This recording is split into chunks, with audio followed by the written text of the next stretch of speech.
आज है मेरे ब्लॉग का दूसरा दिन और मुझे सुबह उठते सबसे पहले लगती है पानी प्यास। पानी की तलाश में मैं किचन की तरफ आगे बढ़ता हूँ। किचन में जा करके देखता हूँ वहाँ तो ताला लॉक है। चाबी की तलाश में मैं अपने कमरे की ओर जाता हूँ। यहाँ वहाँ देख करके मुझे चाबी मिलती है और चाबी लेकर के मैं सबसे पहले किचन खोलता हूँ। ये क्या, किचन के अंधकार को मैं दूर भगाता हूँ और उसके बाद मैं फ्रिज में कभी नीचे कभी ऊपर देख करके एक बोतल मुझे नज़र आती है। उस बोतल में भी पानी जमा हुआ है। पानी की बोतल को मैं वापस ठंडी होने के लिए ठंडी बर्फ़ को रख देता हूँ फ्रिज में। फिर मैं नीचे वाले फ्रिज से बड़े वाली बोतल से पानी निकालता हूँ और पानी को मैं पी करके अपनी प्यास बुझाता हूँ और ढक्कन को अच्छी तरह से टाइट करने के बाद मैं बोतल को रख देता हूँ वापस से फ्रिज में। चले जाता हूँ वर्कआउट करने के लिए। 1 2 3 4 5 6 ऐसे करके वर्कआउट करता हूँ और उसके बाद मैं पुशअप्स लगाता हूँ। एक पुशअप्स लगाने के बाद मुझे याद आता है कि ओ ये तो मेरे बस की बात नहीं है, अब मुझसे ना हो पाएगा। अब मैं अपने एक्सरसाइज को वापस वहीं छोड़ करके चले जाता हूँ अपने आप को कोसते हुए कि ये मेरे बस की बात नहीं है, इतना हार्ड वर्क मुझसे नहीं हो पाएगा। वापस से ये फांसी के फंदे को मैं अपनी जगह पर रखता हूँ और मैं चले जाता हूँ किचन। किचन में चमचमाते हुए बर्तन को अपनी जगह पर चमका करके मैं रख देता हूँ। उसके बाद मैं चले जाता हूँ झाड़ू लगाने के लिए, क्योंकि वर्कआउट करना बहुत ज़रूरी है। झाड़ू लगाते लगाते फिर ये सारा रूम को मैं क्लीन कर देता हूँ जैसे तैसे। उसके बाद मैं चले जाता हूँ वापस किचन की सफाई करने के लिए। किचन की सफाई करने के बाद मुझे याद आता है कि अब क्या करना है। ये सोचते हुए मुझे याद आया, ओह मैंने तो चश्मा ही नहीं पहना है।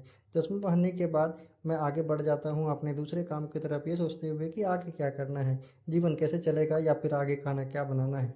ये सोचते सोचते मुझे याद आता है कि चलो पहले मैं फ्रिज का टूर करवा देता हूँ आपको। फ्रिज का की बोतल, ये माजे की बोतल और ये फ्रिज में है कुछ टमाटर, उसके नीचे पड़ी हुई है ये 2 गोभियाँ जो कह रही है कि भैया मुझे अब तो बना लो, नहीं तो मैं मर ही जाऊँगा। उसके बाद फिर से चावल और इसमें रखा हुआ है सब्जी। और ये देखिए दूध जितनी बड़ी इसकी बर्तन नहीं है, उससे बड़ी तो इसकी ढक्कन है। उसके बाद आगे बढ़ते हैं और ये देखते हैं कुछ इसमें से रखी हुई है मलाई और ये 2 बूढ़े परवल। फिर इसको लगा करके मैं सोचता हूँ कि इनसे पूछ लूँ कि आगे आज खाने में बनाना क्या है। ये भी अपना मस्त तैयार होकर के, ये मेरी बेटी सोई पड़ी है और ये अपना रेडी हो रही है। ना करके खुद से झाड़ू लगाने का फैसला करती हैं। और ये मेरी बेटी देखिए गांजे के नशे के साथ सो करके जगी हुई, पर जगी क्या है, ये तो वापस से सोने के लिए लुढ़क गई।